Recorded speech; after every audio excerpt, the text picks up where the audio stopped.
বিশ্বাস করেন ভাই, আমি আপনার মনে কষ্ট খুঁজে আমি করছি ভাই। আমি একটা দোকানে গেছিলাম ভাই, দোকানে যাই দেখি আপনার দোকানে নাই। সবাই বলতেছে আপনি নাকি দোকান ভাড়া দিতে পারেন, আপনার লাঠি মেরে বের করে দিচ্ছি। এখন ভাই আমি কোনো কষ্টে আপনার বাসায় আইছি ভাই, আপনার বাসায় খুঁজে করছি। এখন ভাই আমি আইছি 100 বিলিয়নের নাকি একটা বই বেরিয়েছি, ওই বইটার নাম কি আমার এখনই করবেন ভাই, এখনই তো ইনস্ট্যান্ট ভাই। ভাই খুঁজে বের করছেন ভালো কথা। এই বইটা যে পড়বেন মনে কিন্তু দৃঢ় বিশ্বাস থাকতে হবে ভাই, নাইতে কিন্তু আপনি সফল হইতে পারবেন না।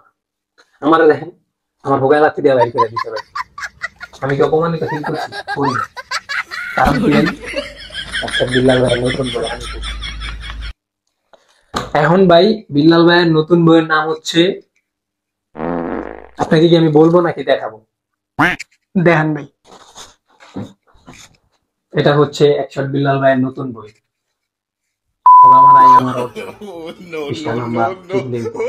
পৃষ্ঠা নাম্বার চেঞ্জ হয়নি, শুধু নামটাই চেঞ্জ হয়েছে।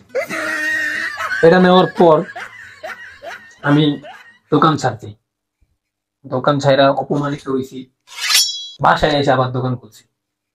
আমার আপনারা খুঁজে বের করছেন, আপনাদের ভালোবাসা। তো এটা আমার জন্য না, এটা হচ্ছে 100 বিল্লাল ভাইয়ের ভালোবাসা।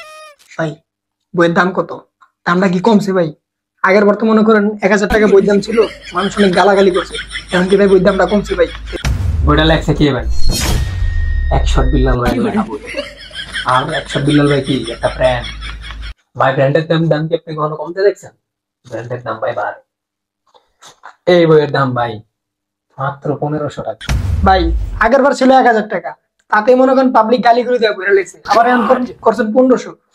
আল্লাহ জানে কপালে কি আছে। ভাই সমস্যা নাই, বই আমি নিবো, দেন। মামা 100 বিল্লাল ভাইয়ের বই যারা আছে চাকরি পুলিশে ধরে লয়ে যাবে।